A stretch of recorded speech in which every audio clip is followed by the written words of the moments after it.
are selling on Amazon, orders are coming in, and business is good. But then, a government officer walks into your warehouse, not GST, not income tax. He picks up one of your products, reads the label, and says, "This stock is not compliant."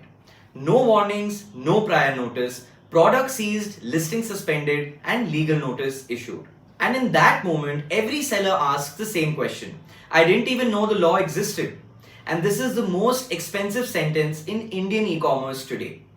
The Legal Metrology Act of 2009 and the packed commodities rules under it govern every pre-packaged product sold in India. Online, offline, Amazon, Flipkart, or even your own D2C website, all of it. Your GST registration or your Amazon seller account does not cover this. The fact that you've been selling for more than 2 years does not mean that you're compliant. And unlike GST, this department does not send reminders. It sends notices. If you are importing pre-packaged goods and selling them in India, you need an LMPC registration, Legal Metrology Packed Commodities Registration, issued by the Legal Metrology Department. I have seen importers with GST, IEC with a fully running Amazon store who had no idea this registration existed.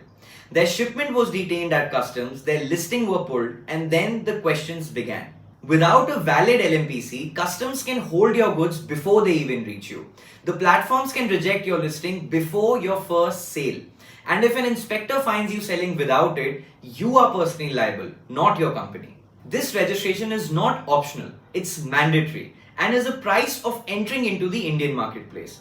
Most sellers focus on the product. However, the law focuses on the packaging. Every pre-packaged product sold in India must carry some mandatory declarations like the manufacturer's name and address, the importer's details where applicable, the net quantity in standard units, the MRP inclusive of all taxes, the month and year of manufacture, and the customer care information.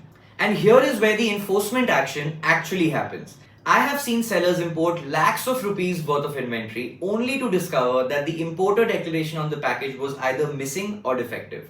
The product was fine, but the packaging was not. I have seen sellers charging MRP without the words inclusive of all taxes, a violation that seems technical until a notice arrives. I have seen net quantity disputes where the declared weight did not match with the actual contents, and the law treats that as a strict liability. Intent does not matter. The violation exists regardless. And one that surprises sellers every single time. These same declarations must appear on your online product listing, not just on the physical package. This listing page is a part of your legal obligation under the packed commodities rules. It has always been. And now something that every importer and marketplace seller needs to know.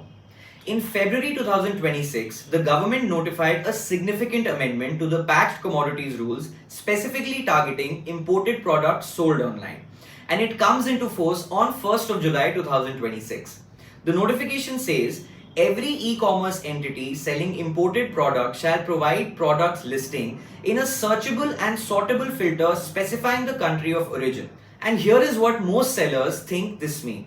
I'll just add a made in China or made in Bangladesh somewhere in my product description, but that is not what the rule requires. Country of origin was already a required declaration. This amendment goes further.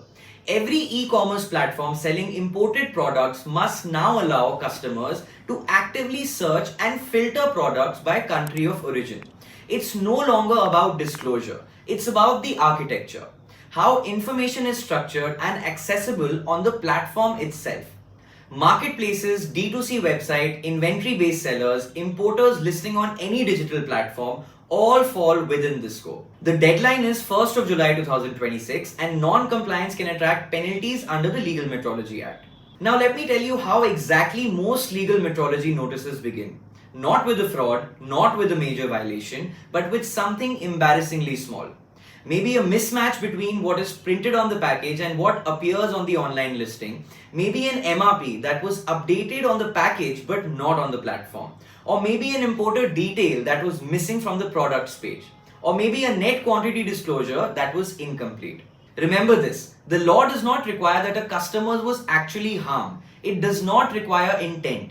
The moment a declaration is missing, incorrect or inconsistent, a violation exists. And the notice usually arrives not because the department was specifically watching you, but because one consumer complaint triggered an inspection.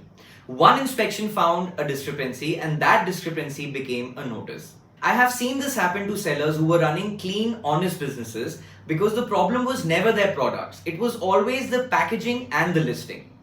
Most sellers believe legal metrology becomes relevant only after the notice arrives. It doesn't. The violation happens much earlier, when the package was designed, when the import documentation was prepared, or when the product listing went live. But by the time the notice arrives, the mistake has already been made. The registration, the labeling, the online declarations, and the new 2026 filter requirement. All of these are decisions made long before the enforcements begin. Get them right and compliance is straightforward, but get them wrong and you will spend time, money, energy defending a problem that should have never existed. Because legal metrology notices are rarely caused by fraud, they are almost always caused by ignorance. And remember this before you go. Ignorance is one defense that the law never accepts. If you are selling your products online or happen to receive one that is not compliant, know your rights, because your rights do not end here.